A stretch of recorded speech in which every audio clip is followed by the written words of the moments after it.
আমি আর মা ধানক্ষেতের পাশে কাজ করছিলাম। হঠাৎ আমার মনে হলে কেউ আমাদের দেখছে।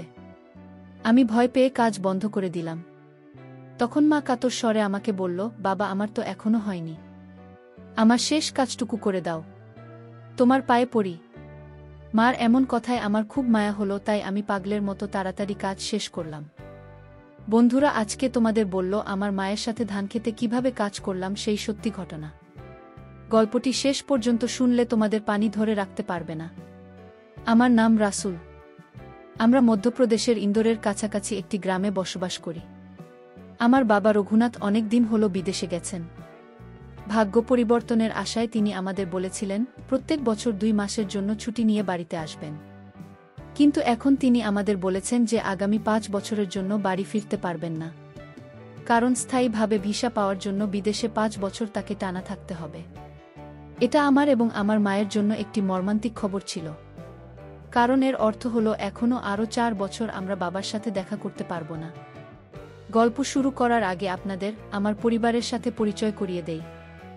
আমি আমার বাবা মায়ের একমাত্র সন্তান। আমার বয়স 20 বছর। সুগঠিত শরীর, লম্বায় প্রায় 6 ফিট। আমরা মূলত কৃষক করি। খেতে পরিশ্রম আর বাড়িতে গরুর দুধ সহ ভালো ভালো খাবার খেতে পেয়ে আমাকে প্রায় ষাঁড়ের মতো দেখতে হয়েছে। এখন আমি বিয়ে প্রথম বর্ষে পড়ছি। আসলে আমি খুব অন্য রকমের ছেলে। গ্রামের 3-4টি মেয়েকে দিয়েছি। গ্রামে আমাদের বড় চাষ করা জমি আছে। সেই জমিটি গ্রাম থেকে অনেকটাই দূরে। জমিতে আমরা মূলত 2টি চাষ করি, ধান ওয়াক। মাঠের এক কোনায় আমাদের গবাদি পশুর চালাও আছে, সেখানে আমি প্রতিদিন কাজের জন্য যাই। আবার অনেক সময় আমার মাও সাহায্য করতে আমার সাথে যায়। এবার আমার মায়ের সঙ্গে আপনাদের পরিচয় করিয়ে দেই। আমার মায়ের বয়স 42 বছর। আমার মা একটি কৃষক পরিবার থেকে বিলং করে, তাই বাড়িতে এবং মাঠে ঘাটে কঠোর পরিশ্রমের কারণে মায়ের শরীর খুব ভালো এবং পাকাপোক্তভাবে গড়ে উঠেছে। আমার মায়ের গায়ের রং একটু গাঢ়, একটু মোটাসোটা হলেও মা যেহেতু 5 ফিট 6 ইঞ্চি, তাই মাকে মোটাসোটা বলে মনে হয় না। আমি কোনোদিনই আমার মায়েরও দেখতে পাইনি। তবে সে কি খুব বড় অধিকারী?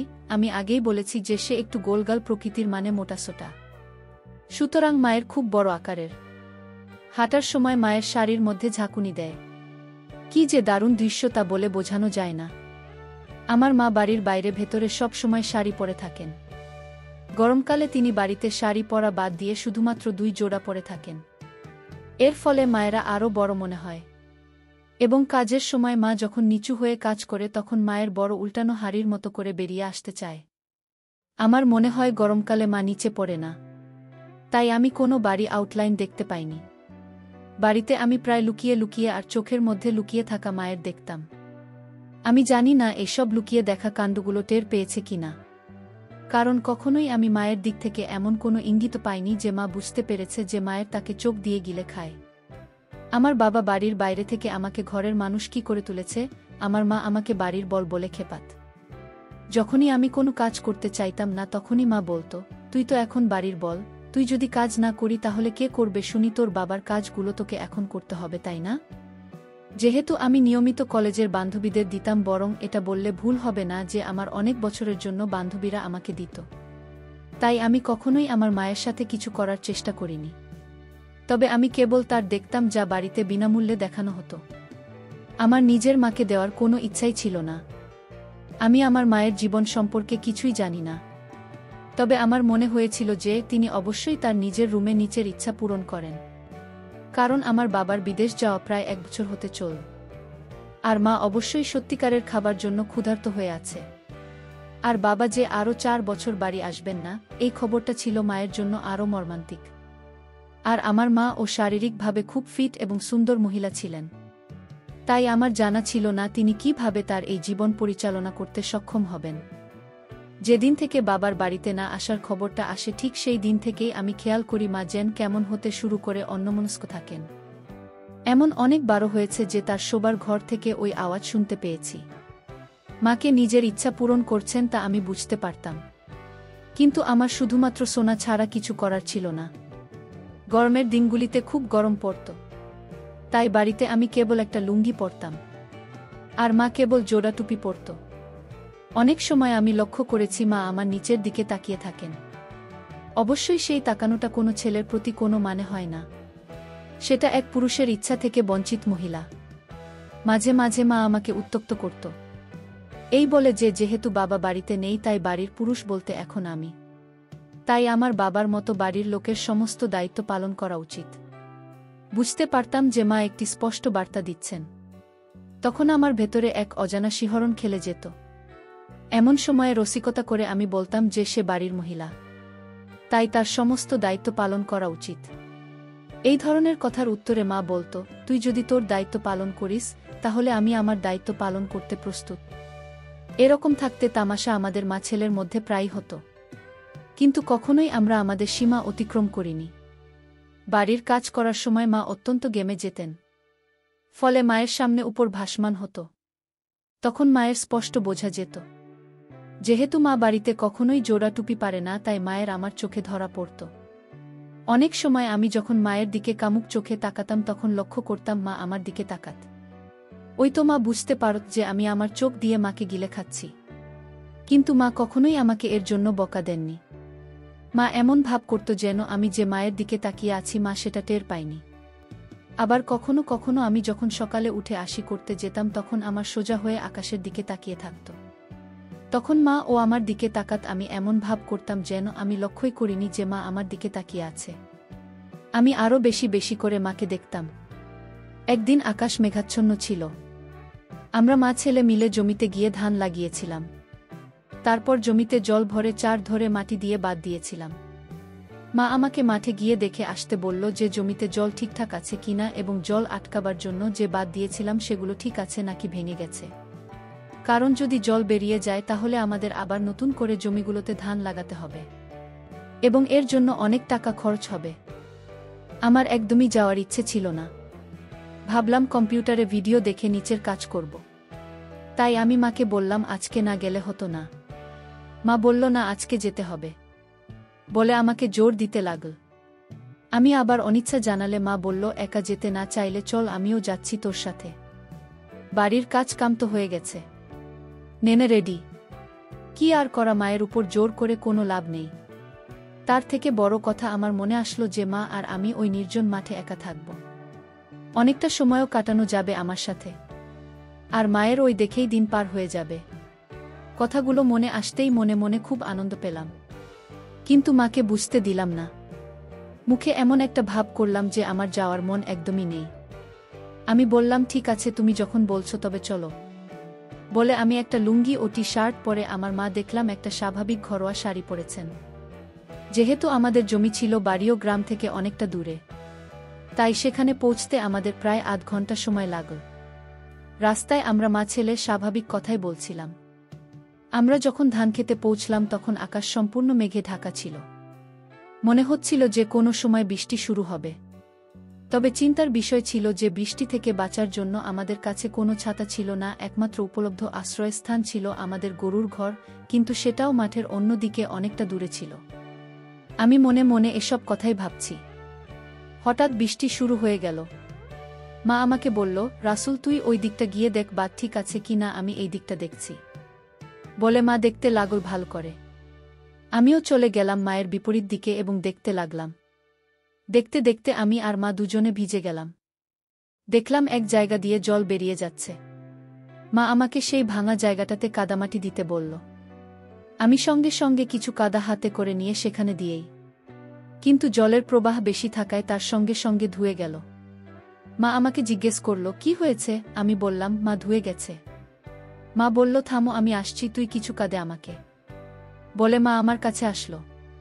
কিছু কাদা মায়ের হাতে দিলাম। মা সেটা নিয়ে একটু নিচের দিকে ঝুঁকল, তারপর সেই ভাঙা জায়গাতে কাজে ঢুকিয়ে দিচ্ছিল। আমি মায়ের সামনে দাঁড়িয়েছিলাম এবং ভেজা কাদা মাটি মায়ের হাতে ধরিয়ে দিচ্ছিলেন। মা যখন নিচে ঝুলছিল তখন মার উপরিভাগ থেকে দেখা যাচ্ছিল। যেহেতু মায়ের খুব বড় বড় ছিল তাই নিচে ঢোকার সময় মার স্পষ্ট দেখা যাচ্ছিল। আমার মনে হলো যে আমি খুব ভাগ্যবান যে কিনা বিনামূল্যে এত সুন্দর দৃশ্য দেখতে পাচ্ছি। আমি মাকে কাদা দিচ্ছিলাম আর তার বৃষ্টিতে ভেজা দুটোর দিকে তাকিয়েছিলাম। চারপাশে আমি আর মা ছাড়া কেউ নেই, পুরো ফাঁকা। আমি এতটাই মনোযোগ দিয়ে দেখছিলাম যে মাঝে কাদা চাইছিল, আমার কানে আসেনি। মা বলল, কি রে, হা করে কি দেখছিস কাদাতে?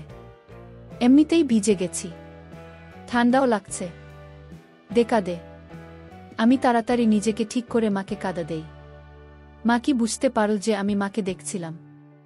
বুঝলেও কিছু বলতে পারেনি, কারণ মা তখন কাদা লাগাতে ব্যস্ত। কাদা নিয়ে মা আবার ভাঙা জায়গাতে কাদা লাগতে লাগল। কাদা নিয়ে এদিক ওদিক লাগানোর সময় মায়ের সাথে সাথে ওই এদিক ওদিক দুলছিল। এই দৃশ্য দেখে আমার বর হতে শুরু করল। বৃষ্টি খুব জোরে হচ্ছিল এবং আমরা মা ছেলে দুজনেই বৃষ্টিতে পুরোপুরি ভিজে গিয়েছিলাম। গরুর ঘরটা একমাত্র আমাদের আশ্রয়ের জায়গা ছিল, কিন্তু সেটা অনেক দূরে থাকায় আমাদের ভেজা ছাড়া আর কিছু করার ছিল না।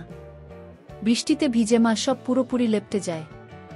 যেহেতু সেখানে আর কেউ ছিল না, তাই আমি মাকে দেখতে লাগলাম। হঠাৎ করে আমি লক্ষ্য করলাম মা আজকে জোড়া টুপি পারছে, কারণ এর ভেতর দিয়ে তার কালো স্পষ্ট বোঝা যাচ্ছে। আমার নজর মায়ের দিকে গেল, দেখি পিছনে একটা মোটা আস্তরণ পড়েছে। তার মানে আজকে মা ওইটাও পারছে। এসব দেখছিলাম, হঠাৎ মা কাছে একটা জায়গাতে চলে যায়। আমিও যাই আমার পেছন পেছন। গিয়ে দেখি এই জায়গাটা থেকেও জল বেরোচ্ছে। আমি মায়ের পিছনে গিয়ে দাঁড়াই। মা আমার কাছে কাদামাটি চাই, আমি মাটি দিয়ে মা আবার আগের মতোই নিচে ঝুঁকে কাদামাটিতে শুরু করে। যেহেতু আমি মায়ের পিছনের দিকে ছিলাম, তাই আমি আমার মায়ের পিছনেটা দেখতে পাচ্ছিলাম। একটা উল্টানো মাটির কলসির মতো দেখাচ্ছে, ভেতরটাও খুব ভালো করে বোঝা যাচ্ছে। আমি একটু ইচ্ছাকৃতভাবে মা ঠিক পিছনে দাঁড়িয়েছিলাম, যাতে আমি তার দর্শন পাই। ওদিকে মা নিজের কাজে ব্যস্ত, আর আমি তার সুযোগ নিয়ে আমার পিছন চোখ দিয়ে গিলে খাচ্ছি। হঠাৎ করে মা আবার সোজা হয়ে দাঁড়িয়ে আবার আগের জায়গাতে যেতে চাইলে আমার বর হয়ে থাকা তার সাথে স্পর্শ করে। আমি ভয় পেয়ে গিয়েছিলাম। ভাবলাম না হয়তো এই কাজের জন্য আমাকে উদ্দেশ্য করে কিছু বলবে, বাবা বকা দিবে। কিন্তু সে আবার নিচু হয়ে ঝুঁকে আগের মতোই কাজে মন দিল, যেন কিছুই হয়নি। যেহেতু বাচুক ছিল, তাই এটা আমাকে সাহস দিয়েছিল এবং আমার বর আবার বর হতে শুরু করল, যেন কাজ করার জন্য ফসফস করতে লাগল। আমি তাকে কাদা দিচ্ছিলাম আর সে সেই কাদা নিয়ে ভাঙা বেড়ার উপর রাখছিল। আমি ইচ্ছা করে বারবার তার উপর আমার বউ রাখছিলাম, স্পর্শ করছিলাম। কিন্তু মা এমন ব্যবহার করছিল যেন সে বুঝতেই পারেনি যে আমার বর তার পিছনে মারছে। এই পরিস্থিতি ছিল আমার সুবিধার জন্য এবং আমি এটার সর্বাধিক সুবিধা দিচ্ছিলাম। কিছুক্ষণ পরে মাটির বেড়া ঠিক হয়ে যায় এবং জল বের হওয়াও বন্ধ হয়ে যায়। তাই মা সোজা হয়ে দাঁড়িয়ে প্রথমে আমার দিকে তাকাল, যেটা এতক্ষণে আমার ভেতরে তাঁবু সৃষ্টি করেছে। আমাকে কাদায় হাত ধুয়ে আমাদের বাড়িতে ফিরে যেতে বলল। ধানের জমিতে জল ছিল, সেটা দিয়ে আমি আমার হাত ধুয়ে নিই। আমি ভাবছিলাম যে কিভাবে মার সাথে কাজ করা যায় বা অন্য কোনো পদক্ষেপ নেওয়া যায় কিনা। তারপর মা মাঠে হাত ধুয়ে নিই জমিতে থাকা জল থেকে। তারপর বাড়ি ফেরার রাস্তার দিকে ঘুরে দাঁড়ায়। ঠিক তখনই যখন সে ঘুরে আমাদের বাড়ির দিকে পা বাড়ায়, তখন সে ধান ক্ষেতের কর্দমাক্ত ভেজা মাটির আলের উপর পিছলে পড়ে যায়। মাথার পিছনটা কাদামাটিতে বাড়ি খায়। জমিতে আলের উপর দিয়েই মূলত আমাদের হাতে হয়, কিন্তু মা জল আটকাবার জন্য সেই আলে কাদামাটির জোড়াতালি লাগিয়ে দেয়, ফলে সেটা অত্যন্ত পিছল হতে পারে। তাই মা হাঁটতে গিয়ে পা পিছলে পড়ে যায়। মা এমনভাবে পড়ে গেছে যে তার পেছনটা নিচে মাটির সাথে লেপ্টে গেছে। তার শাড়ি এবং নিজেও কাদা দিয়ে পুরোপুরি মেখে যায়। পড়ে যাওয়ার পর আবার ওঠার চেষ্টা করলে সে চিৎকার করে ওঠে। আমি তাকে সাহায্যের জন্য আমার হাতটা মাকে বাড়িয়ে দেই। মা পুরোপুরি জমিতে থাকা জলকাদার মধ্যে শুয়ে পড়ে। সে আমার হাতটা ধরল এবং আমাকে কাছে টানতে টানতে ওঠার চেষ্টা করল। কিন্তু যেহেতু আমার মা খুব মোটা আর ভারী ছিল, তাই যখন সে আমার হাত নিজের দিকে টেনে উঠতে চাইল, তখন সে আমাকে নিয়ে জল কাদার মধ্যে পড়ে যায়। এখন আমরা মা ছেলে দুজনেই কাদায় পড়ে যাই, আর আমাদের জামা কাপড় ভেজা কাদায় ভরে যায়। আমি যত তাড়াতাড়ি সম্ভব উঠে দাঁড়ালাম, তারপর মাকে ধরে উপরে টেনে তাকে ওঠানোর চেষ্টা করলাম। মা আমার হাতের স্পর্শ বুঝতে পারল, কিন্তু মুখে কিছুই বলল না। উল্টে নিজের দুটি হাত দিয়ে আমার হাত ধরে উপরে ওঠার চেষ্টা করল। যখন সে উঠে দাঁড়ানোর চেষ্টা করছিল, তখন স্বাভাবিকভাবেই সে সামনের দিকে ঝুঁকে পড়েছিল, এবং যখন সে পুরোপুরি উঠে দাঁড়াল, আমার হাত তখনও তার তলা দিয়ে জড়িয়ে ধরার মতো অবস্থায় ছিল।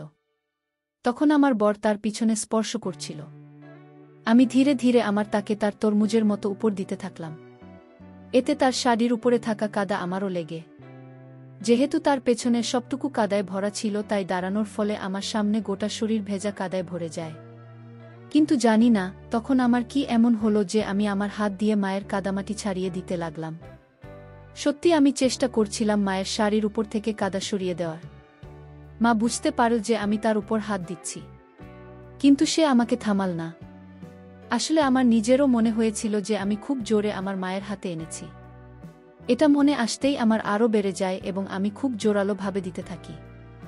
আমার এমন মনে হচ্ছিল যে আজ যেন একটা বড় গোল কোনো জিনিসের উপর করেছি। আমি তখন গান শূন্য, কিন্তু মায়ের দিক থেকে কোনো বাধা পাচ্ছিলাম না। বিনিময়ে মা তার হাত সামনে থেকে পিছনের দিকে নিয়ে আমার গায়ে লেগে থাকা কাদা ছাড়ানোর চেষ্টা করেন। আস্তে আস্তে নিচে আমার কাছে তার হাত চলে আসে।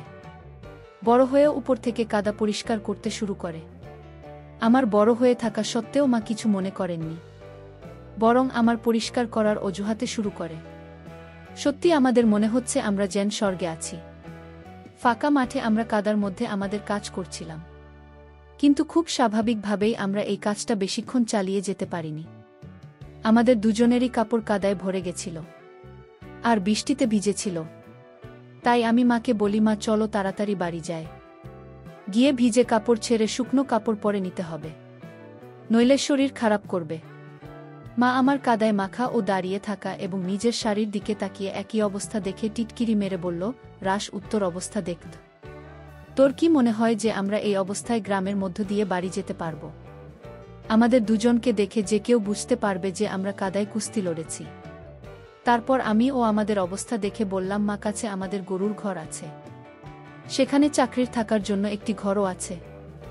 সেই চাকর আমাদের গবাদি পশু দেখাশোনা করার জন্য সেখানে থাকে, কিন্তু আজকাল তো সে আর এখানে থাকে না, তার নিজের গ্রামে গেছে। ভিতরে তো আর কেউ নেই, তাই না? চলো না ওখানে যাই। সেখানে গরুর খাওয়ার জন্য একটি সিমেন্টযুক্ত জলের ট্যাঙ্কও তো আছে। সেখানে না হয়ে আমরা আমাদের কর্দমাক্ত কাপড় চোপড় ধুয়ে নিব। বৃষ্টি না থাকা অবধি ওখানে থেকেও যেতে পারব। ততক্ষণে আমাদের কাপড় শুকিয়ে যাবে। কি বলো মা, যাবে? মা বলল, কথাটা তুই খারাপ বলিস নি রাসু, বৃষ্টি কখন থামবে তার ঠিক নেই, আর এই অবস্থায় বাড়িও যেতে পারব না। ওখানে যাওয়াই ঠিক হবে। চল আমরা বরং ওখানে যাই, আমাদের জামা কাপড়গুলো পরিষ্কার করি, ততক্ষণে বৃষ্টিও থেমে যেতে পারে। চলুন। আমরা দুজনেই গরুর ঘরের কাছে চাকরি ঘরের দিকে রওনা হলাম। মা আমার সামনে হাঁটছিল আর আমি আমার পিছন পিছন হাঁটছিলাম। মা খুব সাবধানে পা ফেলে হাঁটছিল। হাঁটার সময় ভিজে কাপড়ে জড়ানো মা একবার এদিক একবার ওদিক দুলছিল। একটা বয়স আসলে এমন বেশি পছন্দ হয় মায়ের হাড়ের মতো দেখে বারবার মনে হচ্ছিল কাজ করি। মনে মনে এসব কথা ভাবছি আর হাত দিয়ে আমার নিজে আর মায়ের পেছন পেছন হাঁটছি। এইভাবে কিছুক্ষণ হাঁটার পর আমরা মা ছেলে ঘরের সামনে এসে দাঁড়ালাম। তারপর তাড়াতাড়ি ঘরের মধ্যে প্রবেশ করলাম। মা আমার পাশে দাঁড়িয়ে ছিল, সে চুপচাপ ছিল এবং ভাবছিল কি বলবে আর কি করবে। আমরা দুজনেই যে খুব খুশি ছিলাম তা জানতাম, কিন্তু আমাদের মা ছেলের সম্পর্কটা বাধা সৃষ্টি করছিল। কিছুক্ষণ পর আমি বললাম, মা তুমি তোমার কাপড় চোপড় ছেড়ে নাও, তারপর সেগুলিকে বালতির জলে ধুয়ে শুকানোর জন্য কর্ডের উপর রেখে দাও। মা কিছুক্ষণ আমার দিকে তাকিয়ে রইল, তারপর একটু দ্বিধা বোধ করে আস্তে আস্তে জলের বালতিতে ডুবিয়ে দেওয়া। আমিও মার সাথে সাথে আমার লুঙ্গি ও টি শার্ট আর গেঞ্জি খুলে জলে ডুবিয়ে দেয়। তারপর আমার দিকে দেখি মা শুধু জোড়াতাপ্পি পারে দাঁড়িয়ে আছে। এই দৃশ্য দেখে আমার ভেতর মস্ত একটা তাঁবু সৃষ্টি করল এবং আমার বেরিয়ে আসতে চাইছিল। মা আমার দাঁড়িয়ে থাকা দেখছিল, জিম করা বডিতে আমাকে ষাঁড়ের মতো দেখছিল। আমার চোখে ছিল ইচ্ছা। সে যে আমার মা সেটা তার চাহনি দেখে বোঝা বড় দায়, আমিও তার দেখছিলাম। এই প্রথম আমি আমার মাকে এভাবে দেখলাম। লক্ষ্য করলাম মায়ের উপর কাদা মাটি লেগে আছে। মাথায় একটা দুষ্টু বুদ্ধি আসলো। আমি মাকে বললাম, মা দেখো, তোমার উপরে অনেক কাদা লেগে রয়েছে, আর বৃষ্টির জলে দুটোই পুরোপুরি ভিজে গেছে। তুমি চাইলে ভালো করে ধুয়ে মাটি পরিষ্কার করে কর্ডের উপর শুকুতে দিতে পারে। মা আমার গলার স্বর এবং চোখের মধ্যে ইচ্ছা অনুভব করে বললেন, রাহুল তোর কি মাথা খারাপ হয়ে গেছে নাকি? তুই ভাবলে কি করে যে আমি তোর সামনে আমার সম্পূর্ণ হয়ে দাঁড়িয়ে থাকব? এটা কখনোই হবে না। আমি বললাম, মা কি বলছো কি এসব? আমি তোমার ছেলে, ছোটবেলায় 10 বার তোমায় দেখেছি। আমি তোমারই তো ছেলে, তোমার থেকে আমার সৃষ্টি হয়েছে। নিজের ছেলের সামনে তোমার লজ্জা কিসের? মা আমরা দুজন ছাড়া তো আর কেউ নেই এখানে। আর এই বৃষ্টির মধ্যে কেউ আসবেও না। তাছাড়া আমাদের চাকর তো নেই। তাই লজ্জা না করে তোমার ওগুলো পরিষ্কার করে নাও, নইলে তোমার ঠান্ডা লেগে যেতে পারে। আর হতেও পারে তোমার কাপড় চোপড় ভেজা থেকে যেতে পারে। আমাকে দেখো, আমিও তো সম্পূর্ণ হয়ে আছি। মা কিছুক্ষণ ভাবল, তারপর ইতস্তত করে বলল, রাসূল, আমার মনে হয় তোর সামনে আমার সম্পূর্ণ হওয়া খুব অদ্ভুত আর নির্লজ্জের মতো একটা কাজ হবে। তুই আমার ছেলে, তোর সামনে কি করে আমি? আর তাছাড়া আমি খুব মোটা আর বয়সও বেড়েছে। আমার খুব খারাপ লাগবে বাবা তো সামনে এমন করতে। আমি জানি আমার ওজন খুব বেড়েছে, তাই আমাকে কুৎসিত আর মোটা লাগে। আমি নিজেই নিজের দিকে তাকিয়ে লজ্জা পাই। আমি কি করে তোর সামনে সম্পূর্ণ হবে? এই কথা বলার পর মা চুপচাপ দাঁড়িয়ে রইল। আমি পরিবেশটাকে হালকা করার জন্য হাসতে হাসতে বললাম, মা, কি বলছো তুমি? কে বলেছে তুমি মোটা? তুমি খুব ফিট এবং খুব সুন্দর একজন মহিলা। আমার মনে হয় না গ্রামের কেউ তোমার সাথে সৌন্দর্যের কম্পিটিশন দিতে পারবে। এমনকি আমার কলেজের মেয়েরাও তোমার মতো রূপ পাওয়ার জন্য মরিয়া হতে থাকে। এক অজানা ভয়ে সারা দিল মনে। ভাবলাম মার সাথে কখনো এমন কথা বলেননি, আজ বেরিয়ে গেছে মুখ থেকে। মা বকা না দেয়, কিন্তু মনে হলো যে মা এই কথাটা কিছু মনে করেনি। উল্টে সে হেসে বলল, রাসূল, তুই আমার মন রাখার জন্য এসব কথা বলছিস আর আমাকে নিয়ে মজা নিচ্ছিস, আমি সব বুঝি। আমি বললাম, না মা, আমি সত্যি বলছি। তুমি আমার চোখে দেখা সবচাইতে সুন্দর নারী। মা বলল, থাক, আর প্রশংসা করতে হবে না। সত্যি বলতে তুইও খুব হ্যান্ডসাম। তোর বাবার মতো হোসেনি। তুই কলেজে কতগুলো মেয়ে বন্ধু আছে তোর? সত্যি করে বল। আমি বললাম, মা, আমি আমার কলেজের একটা মেয়েকে আমার পছন্দ না। সবগুলো তো পাতলা। যুগ এখন পাল্টে গেছে। জানো তো, এখনকার ছেলেরা পাতলা মেয়েদের পছন্দ করে না। এখনকার ছেলেরা পছন্দ করে তোমার মতো নারী। কারণ যখন একটা ছেলে ভালোবেসে একটা মেয়েকে ধরবে, তখন তার যেন এটা না মনে হয় যে সে শুধু হারকে জড়িয়ে আছে। তাই আমি তোমাকে নিয়ে মজা মোটেও করিনি। পরে এসব নিয়ে কথা হবে। তুমি এখন সম্পূর্ণ হও বলে একটা হাসি দিলাম তার দিকে তাকিয়ে। মা একটু লাজুকভাবে তার জলভর্তি বালতিতে ফেলে দিল। তার বউ আমার সামনে বেরিয়ে আসলো। হঠাৎ আমার মুখ থেকে আপনা আপনি একটা সিটি বেজে উঠল। মা এটা শুনে লজ্জায় মুখ নিচে নামিয়ে নিল। সাথে সাথে আমিও লজ্জা পেলাম। আমি নির্বিকারভাবে বললাম, মা, সিটি মারার জন্য আমি তোমার কাছে ক্ষমা চাইছি। আমি ইচ্ছে করে করিনি, বিশ্বাস করো। তবে এটা প্রমাণিত যে তুমি খুব সুন্দরী। আমি বাজি ধরে বলতে পারি, যদি তুমি আধুনিক পোশাক পরে রাস্তাতে বের হও, তাহলে বুড়ো যুবক সবার মাথা ঘুরে যাবে। মা আমার কথা শুনে একটু লজ্জা পেল। তারপর বলল, রাসূল, তুই বলছিস ঠিক আছে, কিন্তু ভুলে যাস না আমি তোর মা। একটা ছেলের কখনোই তার মাকে সব কথা বলা ঠিক না, এমনকি নিজের মাকে সিটি মারাটা উচিত না। তার উত্তরে আমি মাকে বললাম, আমায় ক্ষমা করো, কিন্তু তুমি তো তখন বললে যে বাড়ির লোক, আমি বাবার দায়িত্ব আমাকে দিলে। যদি বাবা তোমাকে এরকম প্রাংশা করত, তাহলে কিছু বলতে, আমি আমার বাবার সমস্ত দায়িত্ব পালন করব।